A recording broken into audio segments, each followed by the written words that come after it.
Question है owners की। इनसे एक मांग पत्र बहुत पहले मुझे मिला था, लगभग 1 महीने पहले, और उसमें आपकी कुछ डिमांड्स थी। उसमें कुछ डिमांड्स तो आपकी इस तरह की थी कि कुछ गाड़ियाँ ओवरलोड जा रही हैं और ओवरलोड के दुष्परिणाम हम सभी को पता है, उस पर चेकिंग होनी चाहिए थी। एक आपका ये भी कहना है कि कई बार ऐसा होता है कि किसी एक गाड़ी की चालान हुआ तो लगातार होता चला गया जहाँ जहाँ से वो गुजरा, और जिसका इनको लगा कि इनका हैरेसमेंट हुआ है। कुछ मुद्दे आपके इस बात को लेके थे कि जो फिटनेस सेंटर्स हैं, उन फिटनेस सेंटर्स में कौन उसको चलाएगा, कैसे चलाएगा। कुछ उनके मुद्दे ये भी थे कि क्या क्या पार्ट्स पुलिस की होनी चाहिए, क्या नहीं होनी चाहिए। और एक और मुद्दा आपका था कि टनकपुर में और रामनगर में कुछ ओवरलोडिंग हो रही है, जिस पे इतनी चेकिंग नहीं हो रही है। आपका ये भी कहना है कि कुछ जगहों पे, कुछ स्थलों पे कांटे होने चाहिए जहाँ पे कि चेकिंग हो सके। तो इन सभी पॉइंट्स पे बहुत सकारात्मक वार्ता हुई है। डीआईजी साहब भी यहाँ पे हैं, आरटीओ भी हैं, एडमिनिस्ट्रेशन भी है और आपके पदाधिकारी गण भी है।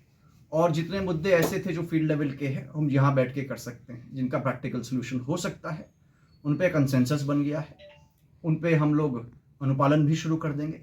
एक आध मुद्दे ऐसे हैं जो कि हम यहाँ से रेज कर लेंगे, शासन स्तर के मुद्दे हैं, निर्णय यहाँ से नहीं हो सकता है, पॉजिटिव नोट पे हम यहाँ से भेजेंगे और उनका भी हल निकालने का प्रयास किया जाएगा। और इसके उपरांत आपकी ओर से भी पूरे कोऑपरेशन का यहाँ पे आश्वासन दिया गया और स्मूथली ये व्यवस्था चले, ऐसी वार्ता हुई। सर डिजाइन हो या फिर टूट फूट हो, इसमें दो चीज़ें हैं। जहाँ तक फॉल्टी डिजाइन्स हैं या कोई ब्लैक स्पॉट बन जाता है, उसको तो हम लोग हटाते ही हैं देर सवेर।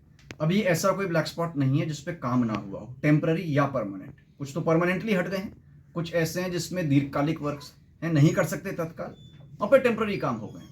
अब कोई नया ब्लैक स्पॉट इमर्ज करता है तो उस पर अलग से कार्रवाई होती है। गड्ढों का जहाँ तक सवाल है, माननीय मुख्यमंत्री जी ने पूर्व में समीक्षा की है, चीफ सेक्रेटरी साहब ने समीक्षा की है, सेक्रेटरी पीडब्ल्यू ने की है। जहाँ जहाँ पे फंड्स अवेलेबल थे उन सभी जगहों पे काम हो गया। कुछ जगहों पे और फंड्स की आवश्यकता हमको पड़ी, वो हमने एसडीएमएफ में या फिर एसडीआरएफ में इनको मांगा हुआ है। कुछ सड़कें ऐसी हैं जिसमें कि मात्र गड्ढे भरने से काम नहीं चलेगा और वो नए सिरे से ही उसमें ब्लैक टॉप करना पड़ेगा।